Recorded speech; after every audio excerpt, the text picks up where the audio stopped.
आगे बढ़ेंगे। लखनऊ से खबर मिल रही है, योगी सरकार ने बड़ा फैसला लिया है। इलाहाबाद हाई कोर्ट के आदेश के बाद अहम फैसला। पुलिस रिकॉर्ड से जाति के उल्लेख पर अब रोक लगा दी गई है। मुख्य सचिव दीपक कुमार ने आदेश जारी किए हैं। जाति आधारित रैलियों पर भी प्रतिबंध लग गया है। अब उत्तर प्रदेश में एफआईआर में भी जाति का उल्लेख नहीं होगा। सार्वजनिक जगहों पर भी जाति के उल्लेख पर रोक लगा दी गई है। इसी के साथ ही ये बहुत ऐतिहासिक फैसला है, बहुत बड़ा फैसला। राजनीतिक दल अब जाति आधारित रैलियां उत्तर प्रदेश में नहीं कर सकते हैं। वाहनों, साइन बोर्ड से अब जाति हटाए जाएंगे। जो भी अगर वाहन पर जाति लगा के, कास्ट लगा के चलता फिरेगा दिखाते हुए, उस पर कार्रवाई होगी। एसओपी में भी बहुत जल्द बदलाव दिखेंगे थानों में।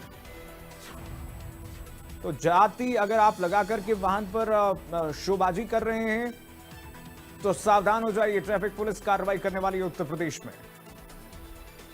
सिद्धार्थ प्रताप सिंह हमारे साथ सहयोगी जुड़ गए हैं तमाम जानकारी के साथ। सिद्धार्थ, ये बहुत बड़ा ऐतिहासिक फैसला है। बहुत लंबे समय से लोगों की अपेक्षा थी सरकार से कि कम से कम ये तमाम चीजें हटनी चाहिए जो अव्यवस्थाएं फैलाती थी प्रदेश। देखिए, बिल्कुल हाई कोर्ट फैसले के बाद अब कहीं ना कहीं योगी सरकार ने भी ये फैसला कर लिया है कि अब कहीं ना कहीं जातिगत रूप से एफआईआर में कहीं भी ये जाति का उल्लेख नहीं किया जाएगा। और एफआईआर में ये लिख दिया गया है, लिखा अब किसी प्रकार से जाति का उल्लेख नहीं किया जाएगा।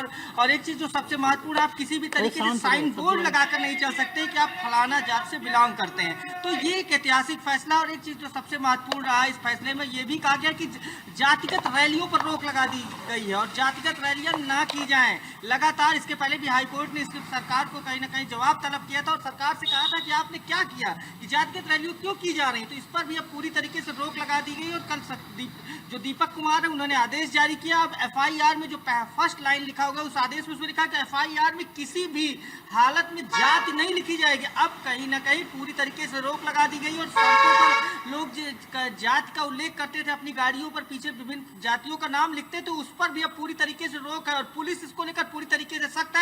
जल्द सभी जिलाधिकारियों को आदेश दिए गए हैं, संबंधित पुलिस कप्तानों को जिले के आदेश दे दिए गए। अब इस मामले को लेकर जांच की जाएगी और सबको अलर्ट कर दिया गया। किसी भी तरीके से अगर आप जाति गाड़ी पर लिखे रहते तो आपके खिलाफ तत्काल कार्रवाई की जाएगी। इसके पहले भी इस तरीके के फैसले किए थे, सरकार ने पहले किया था, लेकिन कहीं ना कहीं ढीला हवाली हो जाती थी। लेकिन इस बार हाईकोर्ट पूरी तरीके से सख्त है इसके लिए। और आपको बता दें, अब न रैलियां होंगी जातिगत, इसको लेकर भी पूरी तरीके से सख्ती है। इसके पहले हाईकोर्ट ने फैसला दिया था कि जातिगत रैलियों पर पूरी रोक लगा दी जाए। पिछली तारीख पर हाईकोर्ट ने पूछा, ये बताइए आपने क्या किया जातिगत रैलियों के लिए। उत्तर प्रदेश में एक प्रथा चल चुकी है सिद्धार्थ। हम जब देखते हैं उत्तर प्रदेश में सिद्धार्थ, एक प्रथा चल चुकी है कि कोई किसी जाति की महासभा करता है, कोई किन्हीं जातों की महासभा करता है और रैलियां निकाली जाती है व्यापक स्तर पर। कहीं ना कहीं ये समाज में विभेद भी पैदा करते हैं कुल मिलाकर के, और विभेद को उत्पन्न करते हैं।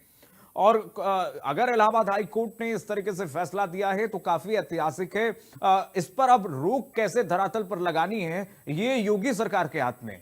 क्योंकि अभी भी उत्तर प्रदेश सरकार ने तो सख्ती बीच में चलाई थी कि किसी की गाड़ी के पीछे कास्ट नहीं देखा जाएगा। अब कोई अगर कास्ट लगा करके चलेगा तो उस पर कार्रवाई होगी। लेकिन बावजूद इसके हम देख रहे हैं कई चौक चौराहे पर लोग धड़ल्ले से कास्ट लगाते हुए अपने गाड़ी के पीछे चलते हैं।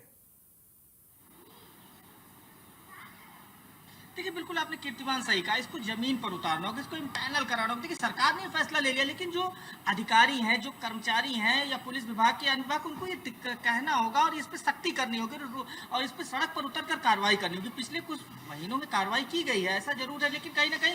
और एक चीज जो आपने कहा बिल्कुल कि राजनीतिक दल जो है वो कहीं ना कहीं विभिन्न जात के, कोई कहता है हम इस जात की रैली निकालें, कोई इस जात की, तो इसको लेकर कहीं ना विभेद की भावना होती है। और इसको भी अब हाईकोर्ट इसको लेकर भी सख्त है। अब बिल्कुल आपने सही कहा, उत्तर प्रदेश में खास करके कुछ लोग कहते हैं हम इस जात के ठेकेदार हैं, इस जात, इन सब चीजों पर इससे क्या होता है, इससे विभेद की भावना होती है और कहीं ना कहीं इससे नुकसान होता है। और पूर्ववर्ती सरकारों में तो हमने देखा थानों पर भी बहुत अराजकता थी जाति के नाम पर। बिल्कुल बिल्कुल बिल्कुल बिल्कुल कीर्तिमान, आपने सही कहा। ये पिछली सरकारों में एक जात विशेष को लेकर लगातार जो विपक्ष भी कहता है कि एक जात की विशेष के लोगों को नियुक्ति की जाती थी और एसडीएम तक बनाए गए थे एक जात विशेष के, और वो सब ऑन पेपर है, उसमें कहीं कुछ छिपा नहीं है कि आप उसे छिपा है, वो सब चीजें सबको दिख रही है। जनता ने उसका मुंहजोड़ जवाब दिया है 2 बार उस सरकार को। देखिए बिल्कुल, और आपको एक चीज बता दें कीर्तिमान, ये सरकार ऐसी है, योगी सरकार जो कहती है वो करती है, ये आपको पता है। चाहे कानून व्यवस्था को लेकर, अब इसको लेकर जिस तरीके से आदेश जारी कर दिया गया, आपको कल परसों से ये दिखने लगेगा ऑन रोड कि किस तरीके से सख्ती की जा रही। कास्ट को लेकर अगर किसी की गाड़ी में कास्ट लिखा गया तो उसके खिलाफ कार्रवाई की जाएगी। और एक चीज थोड़ा अब ये देखना है, जो जाति रैलियां हैं इस पर कैसे रोक लगाई जाती है। ये कहीं ना कहीं जो जात के ठेकेदार अपने आप को बताते हैं कि हम इस जात के आते हैं, इतने लोग हमारे, अब इनके खिलाफ किस तरीके से सख्ती की जाती है। लेकिन हाईकोर्ट ने ऐतिहासिक फैसला दिया है, जब हम ग्राउंड जीरो पर थे, आम आदमी इसको लेकर काफी कुछ। देखिए जो आम आदमी वो चाहता है कि हम भारतीय हैं, वो इतना जानता है बस कि हमारी नेशनलिटी क्या है, इंडियन है, हम सबको एक रहना है, अनेकता विविधता है। तो हमारी ये सब कहीं ना कहीं मजबूती के लिए है, और देश ये चाहता है कि देश एक रहे, और आम आदमी ये चाहता है हम सब एक रहें। जी बिल्कुल सिद्धार्थ, ठीक कहा आपने, क्योंकि मुख्यमंत्री योगी आदित्यनाथ का एक ही विजन है कि एक ही जाति हो, बस सिर्फ वो राष्ट्रीयता की भावना हो, भारतीय जाति है, और जाति विभेद न उत्पन्न हो, जिससे कि उत्तर प्रदेश उत्तम प्रदेश बनने की राह पर आगे बढ़ सके। सिद्धार्थ, बहुत धन्यवाद आपका, बहुत शुक्रिया तमाम जानकारी साझा करने के लिए।